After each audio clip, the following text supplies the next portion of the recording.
Welcome back, baseball fans. A 1974-77 off-season look. Continuing to look at the keepers, installment number 3. 4 players chosen to be kept, and now we're going to dial in and see if we can find out which is the best years of the 4 and come up with some kind of draft strategy. Last 2 weeks, we looked at alphabetically by team, starting with Arizona. We went through the A's to the L's, Arizona all the way to LA. And we're going to pick up with the beginning of the second half alphabetically. It'll be Las Vegas. Always curious to see what an expansion team can find. This is a team that has built around defense recently. Decided to make a transaction to get some offense mixed in. Mike Anderson, Kurt Bavacqua, Ed Brinkman, and Ken Brett. Anderson, corner outfielder with great range and an arm. And then we look at the stats. He's got cards in all 4 years. This is what the index means. You have a card in all 4 years. If you're missing a year, there's nothing there. And blue means you like that year, and red means avoid it. So with Anderson, we're saying 75 and 76 are the years to select. Let's take a look at the reason for that. Vegas. So defensively, he's a 1-3, 1-3, 1-2. His big year is 76, 291 average, 728 OPS. Possibly could play every day. Pretty much only need him to hit lefties and we'd be happy. The fact he's got 4 years is good. The last year is a bad average, but it might be a good platoon. Sometimes with platoon players, particularly right-handed platoon players, actually more so with righties than lefties, you could have an opportunistic split because they're going to face a lot of right-handed batters and not be productive. But you could kill lefties. For instance, we don't know what this 221 average in 77 is all about. For all we know, he could hit 260, 270 versus lefties, which would match what he's doing otherwise. So, but at least he's got a nice 76 and a 75 to pick from. In the case of Bavacqua, we've already identified we want 77 because this is the outlier stat year. It's a 333, 365, 604, 970 OPS. Only 96 plate appearances. There is a limitation to how he is used. Must play in the field, can't be a designated hitter. But at least he can play the whole game, unlike the cases for outlier players Manny Mota and Roger Freed, which had their own set of rules. But finally, this team will have offense coming from an unlikely place. And that would be for 4 years if they sign him to that 77 contract. And Las Vegas needs a lot of help with offense. This is surely not going to tilt the scales into their favor, but it will help. Ed Brinkman has been with Las Vegas since he had that 1972 Detroit card where he's a 1-8 at short. So only got 1 year left. It's a good year in 74. He's going to be a 2, though, not a 1, but that's okay. Still a 2 shortstop. They felt was more valuable than Aurelio Rodriguez being a 1 at third base. They want defense at short more than it wanted at third. And the last player is Ken Brett, a lefty starter. All years but 77 are good. In 76, I put a star there indicating he pitches on 3 days rest. If you need an innings eater, they might need that. A guy to be a 1 or a 2. But if you want to settle for a 3, that's fine any of those years. If they went with this strategy, we'd have Bavacqua 77. We have our choices of Anderson and Brett in either of these years, and then Brinkman in 74 in his only year with possibly Brett. So they could comport to the proper configuration. They've got some wiggle room. Next up, Milwaukee. We've identified that John Briggs only has 2 years left, and we weren't able to distinguish 1 year better than the other. Normally, John Briggs has a nice slugging. Yeah, he slugs 428, and then he slugs 376. But the OPS is 764 both years. So the first year is more slugging, the second year is more walks. That's how it works out, but neither is overly distinguishable. It's an eyeball test of the strat cards, frankly. Next player, Daryl Porter. Good news, 70-70 finally puts it all together with a nice OPS. So Daryl Porter in 77, he is now a 275 hitter with an 804 OPS. I believe he had moved on to Kansas City by then. But the Brewers can sign that card and extend his stay, as we like to say, for another year. George Scott leads the American League in home runs in 1975. So that'll be the card they select.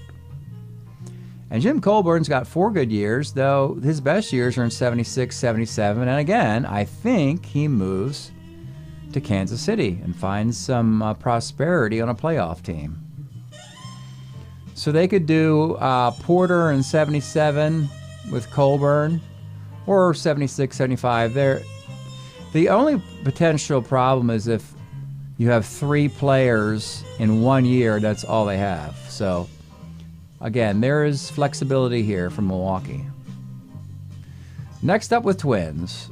First, Steve Bry is a pretty flat performance all 4 years. It doesn't really matter. He's a good defensive outfielder. Sometimes he has some power. Sometimes he's got good range in the outfield. But ultimately, just not a big deal to look at statistically. Rod Cruz's big year is 77. I'll also put an exclamation point there like I did for Bawakwa. That's the year you want to lock in. The batting title, 388, the MVP. Tony Leva, this was predictable. 74 is his best year. 75, not quite as hot.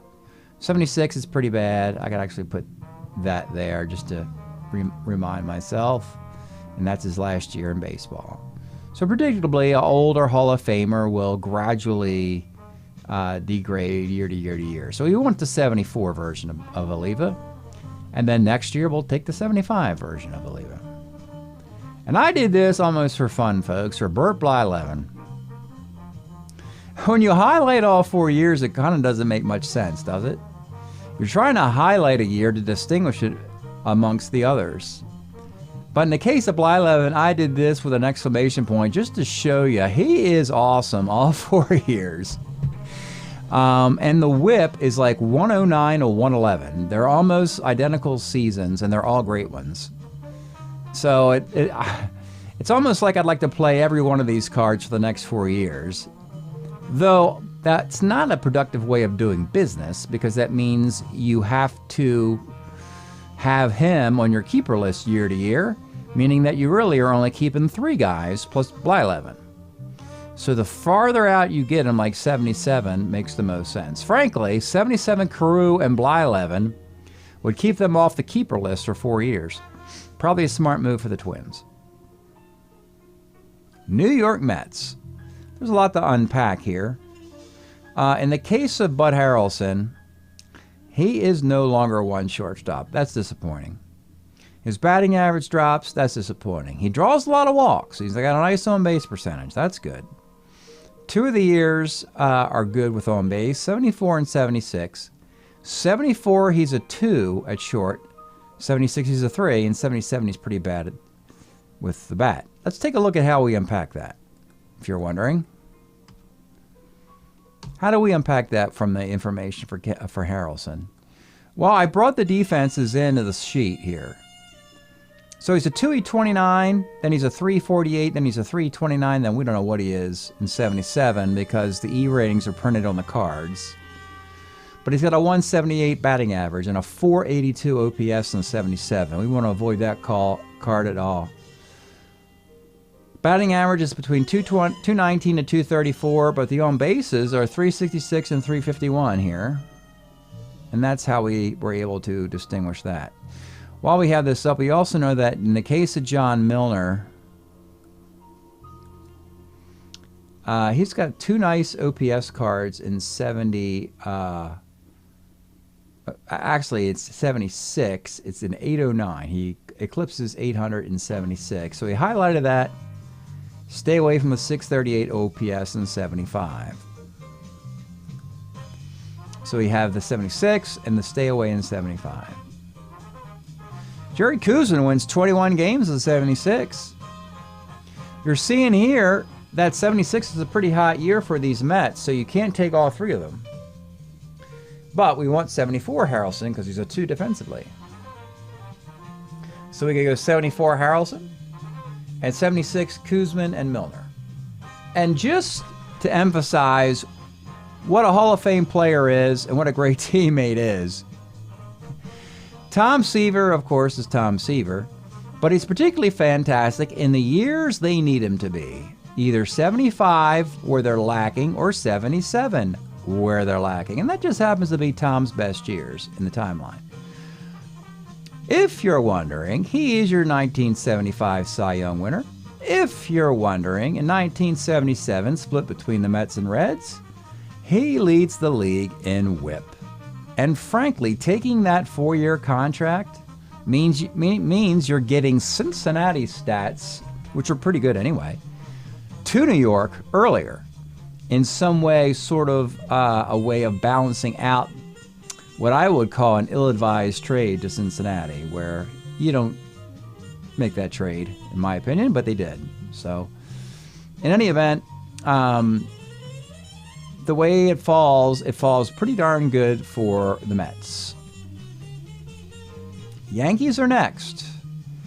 They made a trade to get send Mercer for Bobby Bonds. Bonds' best years are 75 and 77. 75's in a Yankee uniform, 77 is not. However, we're predicting Bonds to stay in New York until Reggie arrives.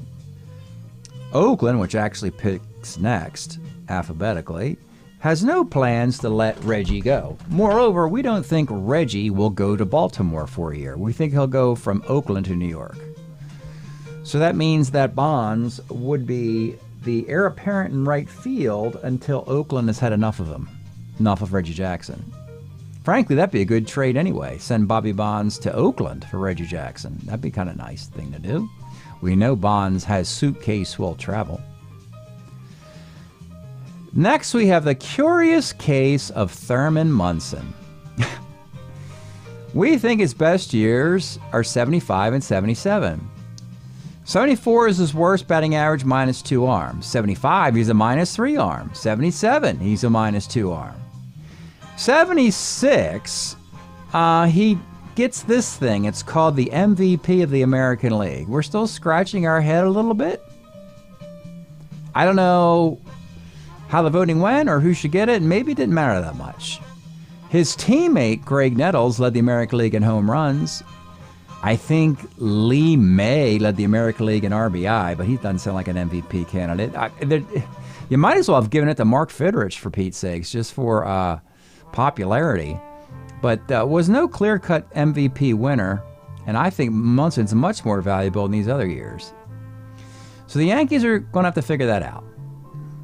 Interesting that in 76 was their first trip to the World Series, and we are not highlighting any of their players.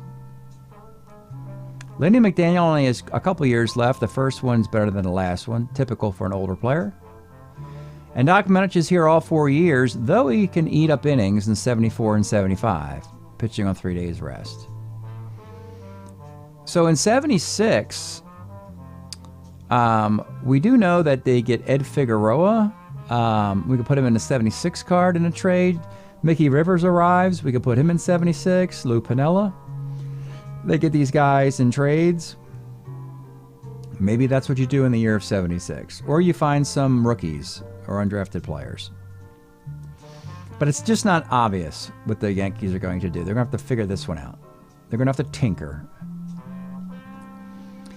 Oakland has the 4 guys. Unfortunately, Gene Tennis was the 5th Beatle. You can't keep 5. You can only keep 4. And so there was no way of having Tennis join them. We know Tennis leaves for San Diego by 77 anyway. We know Sal Bando leaves for Milwaukee by 78 anyway. Reggie leaves for Baltimore in 76, but like we said, we don't want him to go to Baltimore, and Baltimore probably doesn't even want him. But it's all good news. Bando has good years in 74 and 76. Reggie's good everywhere, but of course in 74, his OPS is over 900, and he's got the great arm defense. He can still steal bases. The good news is the pitchers are good in the middle years. So you can do Reggie and Sal Bando in 74, the World Series year, and Fingers and Holtzman could be 75. Probably closer to the dynasty era of 72 to 74 is what you want to do with these guys. Next up, the Ohio players. Dan Driesen, good every year. This will continue through the 80s, as a matter of fact. Steady. Never going to hit 20 home runs for you. But it'll be a 2 first baseman, a lefty who hits lefties well, and could steal you 15, 20 bases every once in a while. He's got good years in 75 and 77. Carlos May's got a lousy 74. He's out of the game, or he misses time in 77, so he has to be in one of these years. Anytime you don't see a blue highlight, it means that maybe he's not kept. It's quite possible. I mean, you go into this process as you want to keep this guy, but once you start drafting and you see what's out there, you're like, wait a minute, why am I keeping an outfielder, a one-way platoon outfielder who can't catch the ball, who doesn't hit for power anymore, doesn't draw walks, and you know. So his station is precarious right now. Bill Robinson's is not, because after another struggle, Bill Robinson's got a very unique career. Came up as a very young, I think in 69, missed 3 years, comes back in 73 with a monster year, has 2 more lousy years, and by the time he's 30, 31, 32, he starts to produce here with Philadelphia, and then later with Pittsburgh. It helps them win the 1979 World Series against Baltimore. Bill Robinson helps that cause. His good years are 76 and 77. Tom Hall's is declining in a similar manner to Lindy McDaniel based on age. So year 1's going to be better than year 2. So based on this configuration, it will work. There's a path, though you're sort of hemmed in here. You only have one straightforward path. You got 74 Hall, 75 Driesen, and then Robinson either 76 or 77. And if you want Carlos May in either of these years, you can take him. So that's their path. And lastly tonight, another team that's kind of hamstrung in the years, and this is why we do this process, folks. We scout this process out first to make sure your keepers aren't weighted too heavily in any of the 4 years. Let's take a look at the case of the Phillies with the stats. So Bob Boone's here all 4 years, but we like 6 and 7. And why is that? We'll skip down to the Phillies. So Bob Boone, in the early years, he's a +1 arm, then a -1 arm, then a -2 arm. I don't have the 77 here because it's printed on the card. It's most likely a -3 arm. And those last 2 years as a -2 or -3 arm catcher are the most productive years for Bob Boone, hitting .271 and .284. So one of those 2 years will be selected. As we continue to the other catcher, Tim McCarver, he only has cards in 76 and 77, and the OPS is in each year 842 and 936.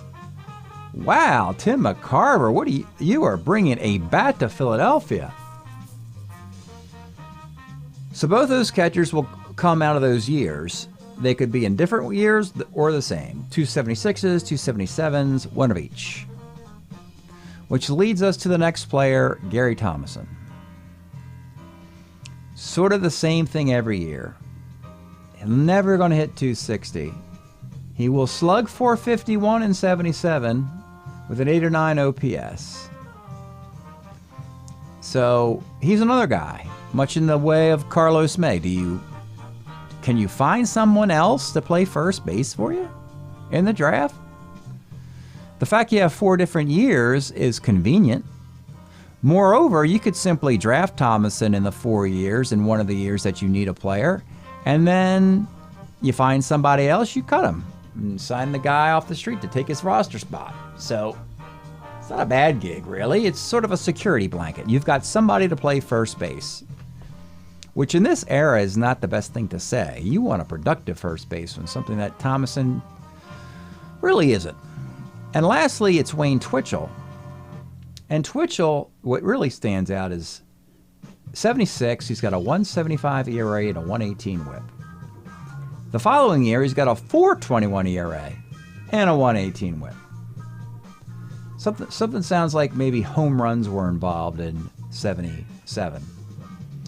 But 77, he's a starter. 76, he's exclusively a reliever. Let's look at the big picture again. Here it is. So 76, our nation's bicentennial All-Star game played at the Liberty Bell in Philadelphia, and you can see it was a great year for all these Philadelphia-based players. The fact there's nothing going on in 74 and 75 is somewhat problematic, but the solution is that, or the idea is, you're not overly concerned about lack of productivity in 74. Year one. And that is because whoever you get, it's only a 1-year contract. You don't want to suffer with a bad 77 selection because that's a 4-year contract. So if you get an undesirable player in year 77, you're going to have to live with that unless you cut him, get the dead money, lose a draft pick, which can happen in the draft. In the case of Philadelphia, we've highlighted of all this Philadelphia mess that McCarver 77 card and the Twitchell 76 card seem to be the best, which means that Boone and Thomason can take cards in the opposite years. Frankly, let's just assume this, because my prediction is that Boone most likely has a -3 arm in 77 without having that card in front of me. And frankly, even Thomason, it doesn't even matter for him. But they're kind of hemmed in a little bit as well. The other thing about this is that Philadelphia normally has a nice pipeline of youngsters, young players, and if you take veterans in the 4th year out, it means they're not going to bring anybody up from the minor leagues. There could be some gems in the minors. There could be, let's see, Larry Christensen, Dick Ruthven, Tom Underwood, pitchers. Can't think of any hitters, but you get the idea. I mean, there could be some guys in the minors that you would be blocking in that case. In any event, so far, so good. Everybody has a path to continue and focus on what they want to do and how they want to draft for these 8 teams. So next week, we will conclude the final installment of keeper evaluation, going from Pittsburgh to the rest of the baseball alphabet, including with Toronto. And then after that, we will move on to looking at guys on waivers and on the retirement list, see if there's any diamonds in the rough there. I hope you enjoy this kind of analysis. Thanks for watching this, and we'll see you next time.